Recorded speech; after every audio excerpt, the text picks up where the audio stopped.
Hello friends, hi, my name is रॉथर जलिसित my name. MPDT counselling को step by step समझते हैं एग्जैक्टली होता क्या। मध्य प्रदेश के गवर्नमेंट प्राइवेट कॉलेजेस के लिए काउंसलिंग होती है, राइट। एक पर्टिकुलर डेट आती है जिस डेट पर हमें रजिस्ट्रेशन करना होता है, और एक डेट जो आती है उसी डेट पर हमें चॉइस फिलिंग करनी होती है।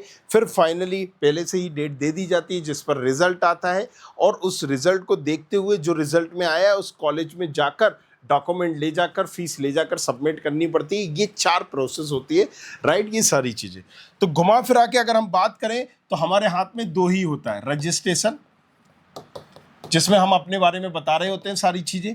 फिर उस जो भी हमने कहा कि हमें एससी के हैं, एसटी के हैं, ओबीसी के हैं, और ये 12th में हमारा ये है, आय इतनी है, तो इसका वेरिफिकेशन भी होता है। लेकिन डॉक्यूमेंट वेरिफिकेशन वो अथॉरिटी कर रही होती है, हम नहीं कर रहे होते, तो ये भी हमारे हाथ में नहीं है। दूसरा होता है चॉइस फिलिंग, मतलब हम अपनी मर्जी से कॉलेजेस का चॉइस फिलिंग करते हैं, और यहीं पर खेला यहीं पर खेला होता है, क्योंकि गलत बच्चे चॉइस फिलिंग कर रहे होते हैं। अब एग्जाम्पल के लिए मैं तुम्हें बोलूं कि अगर हमें एलएनसीटी चाहिए, एलएनसीटी 1994 चाहिए, राइट, तो पहली ब्रांच तो तुमने सीएस डाल दी, दूसरी कौन सी डालोगे? अभी तुम खुद कंफ्यूज हो, तुम्हें ही नहीं पता कि दूसरी कौन सी डालोगे। अगर एलएनसीटी में ही दूसरी ब्रांच डालना है तो एग्जैक्टली कौन सी डालोगे?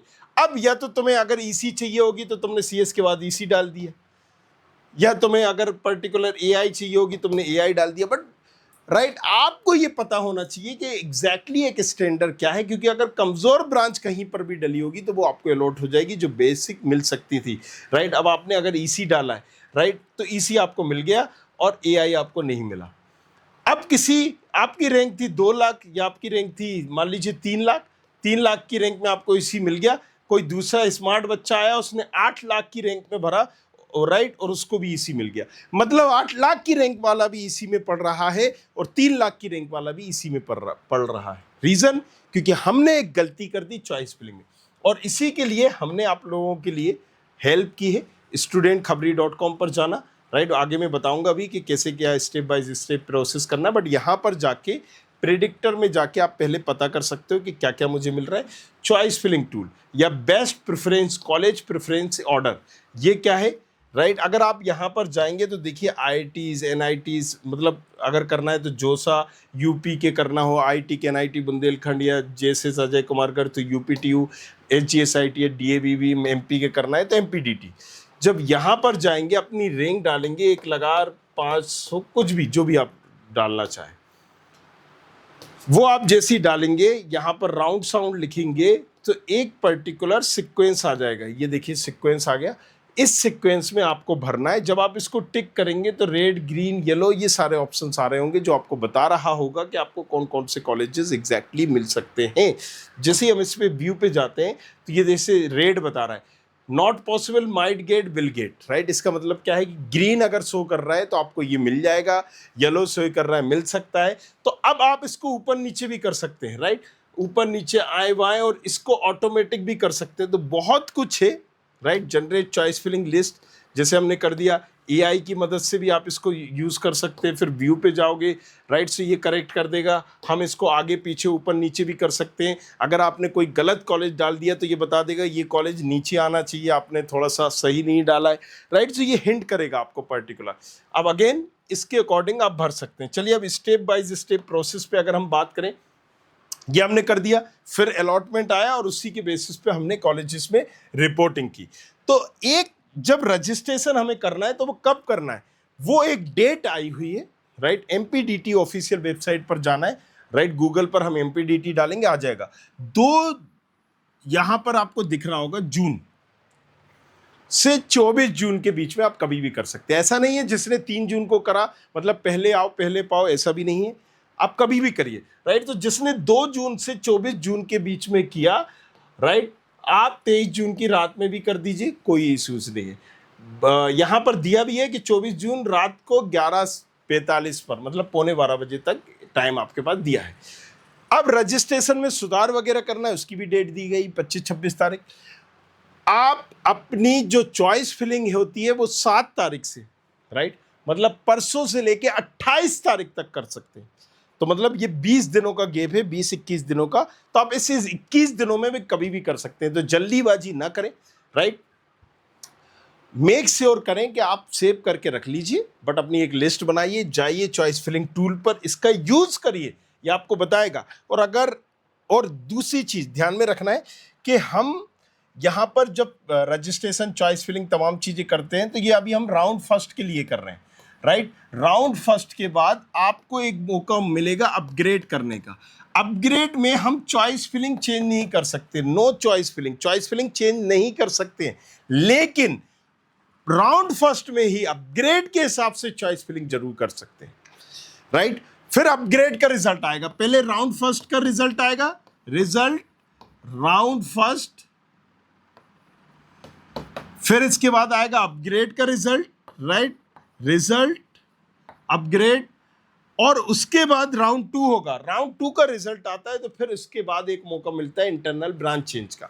तो राउंड 2 में इंटरनल के हिसाब से करते हैं, राउंड फर्स्ट में अपग्रेड के हिसाब से करते हैं, जिससे आप एक लो रैंक पर भी अच्छा और डिसेंट कॉलेज ले सकते हो, जो आपको नॉर्मल काउंसलिंग से भी नहीं मिल रहा है। अगर आपने प्रॉपर वैसी चॉइस फिलिंग की तो एक तो तरीका है कि आप वीडियो देखो, लाइव साइड में क्वेश्चन आंसर पूछो, सीट मैट्रिक्स पे जाओ, राइट, वहां से आप पता कर सकते हो, राइट। एमपीडीटी गूगल पे जाना है,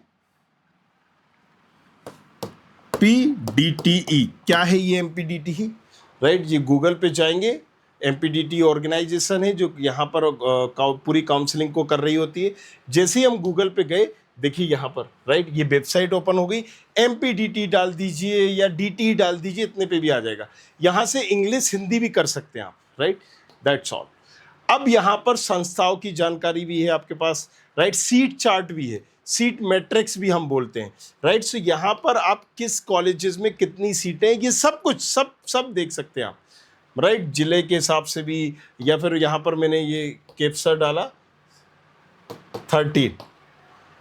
अब देखिए यहाँ पर संस्था किस तरह की चाहिए आपको, प्राइवेट चाहिए, गवर्नमेंट एडेड चाहिए, तो वो सारे अभी आया नहीं है, बट यहाँ पर आपको हर चीज दिख जाता है। सीट मैट्रिक्स जरूर देखें, राइट, सीट मैट्रिक्स में आपको सारी चीजें बता दी जाती हैं, जिसमें आपको निजी संस्थानों का, राइट, पूरा यहाँ पर अगर आप रूल रेगुलेशन पढ़ना चाहते हैं, थोड़ा सा वेबसाइट चेंज जरूर हो गई है, और यहाँ पर ये भी बताएगा कि कितनी सीटें किस कॉलेजेस में हैं, फर्स्ट राउंड के बाद कितनी बची है, सेकंड के बाद कितनी बची है, अभी कितनी खाली है, राइट। तो ये सारी चीजें आप खुद से देख सकते हैं। चलिए वापस आते हैं हम, ओके, राइट। सो राउंड फर्स्ट में हमें अपग्रेड के हिसाब से करना है, और राउंड सेकंड में इंटरनल ब्रांच के हिसाब से हमें ये कहीं ना कहीं चॉइस फिलिंग करना है। ये कब करना है, इन सब का शेड्यूल दिया गया है कि जैसे राउंड 2 का रजिस्ट्रेशन आपको कब करना है, राउंड 2 की चॉइस फिलिंग कब करना है। अच्छा, मेक श्योर कि चॉइस फिलिंग हर राउंड में आपको बार बार करना है, जोसा की तरह नहीं है एक बार कर दिया राउंड 5 होते गए, नहीं। अगर आप सेकेंड राउंड में चॉइस फिलिंग नहीं करोगे, आप बाहर हो जाओगे। आप यहां पर, right, even internal branch changing में भी चॉइस फिलिंग करनी पड़ती है आपको।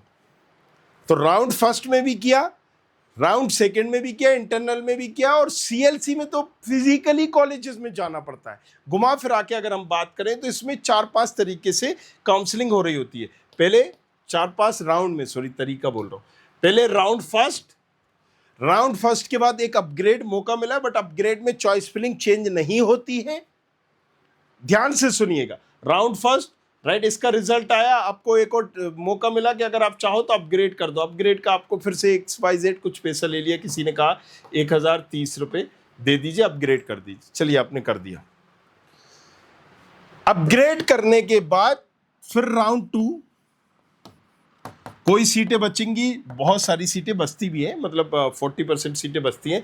तो राउंड 2 हुआ, राउंड 2 में इंटरनल ब्रांच चेंज हुई, इसमें भी आपको चॉइस फिलिंग करना है, और इसके बाद भी अगर ब्रांच सीटें बचेंगी तो सीएलसी होगी, और सीएलसी 1 नहीं, 2 नहीं, 3 भी हो सकती हैं, और हर सीएलसी में रजिस्ट्रेशन अलग से होगा, सीएलसी का रजिस्ट्रेशन अलग से होगा, राइट। 3 बार सीएलसी कर रहे हो तो आपको रजिस्ट्रेशन करना पड़ेगा और फिजिकल जाना पड़ेगा। अच्छा, रजिस्ट्रेशन अगर आपने राउंड फर्स्ट में कर दिया है तो राउंड सेकंड में करने की जरूरत नहीं है, मेक श्योर दिस थिंग, लेकिन चॉइस फिलिंग हर राउंड में करनी पड़ेगी। यही पूरी प्रोसेस है, और इसी के हिसाब से फिर आपका फाइनली जो रिजल्ट आएगा, जिसको हम अलॉटमेंट बोलते हैं, उस कॉलेजेस में जाकर फिजिकली रिपोर्ट करना पड़ेगा। अब किस रैंक में कौन से कॉलेज, देखो अगर हम सीधा सीधा कंप्यूटर साइंस भर रहे होंगे तो फिर हमें कोई कॉलेजेस ही अलॉट नहीं होगा। तो क्या हम कोई दूसरी ब्रांच लेकर राइट इंटरनली ब्रांच चेंज कर सकते हैं? यस कर सकते हो, बट आपको समझना होगा किस रैंक तक का बच्चा या किस रैंक वाला सेफ है, अदरवाइज आप उलझ भी जाओगे इसमें। राइट कैसे कि अगर मान लीजिए मेरी 1,40,000 रैंक है, मैंने RGPV में EC ले ली, या 1,30,000 रैंक है एग्जाम्पल के लिए, 1,25 भी है, मैंने EC ले ली RGPV में। अब मैं सोच रहा हूँ कि इसको मैं कन्वर्ट कर दूंगा CS में या IT में, नहीं होगी, फिर आपको EC ही पढ़ना पड़ेगा। तो एग्जैक्टली किस रैंक तक क्या, कई वीडियो मैंने बनाई हुई, या तो जाओ जाके देखो, या फिर एक डेडिकेटेड चाहते हो कि कोई आपको गाइड कर दे, प्रॉपर एक मेंटर मिल जाए आपको जो आपके बिहाफ में राइट काउंसलिंग करे, गाइड करे और लो मार्क्स पर भी आपको एक अच्छा कॉलेज दिलाए, तो आप उसके लिए भी नीचे प्रोफाइल एनालिसिस फॉर्म भर दें, उसमें पूछ लें कि भाई आई नीड मेंटरशिप, या फिर नंबर दिया उसमें आप व्हाट्सएप कर दीजिए कि मुझे एक मेंटरशिप काउंसलिंग चाहिए, टीम आपको कांटेक्ट कर लेगी। बाकी चीज़ों के लिए आपको बने रहना है, देखते रहना है। Thank you very much, thanks lot, धन्यवाद। I hope you like this video. For more such videos, keep watching our channel and do not forget to like, share and subscribe.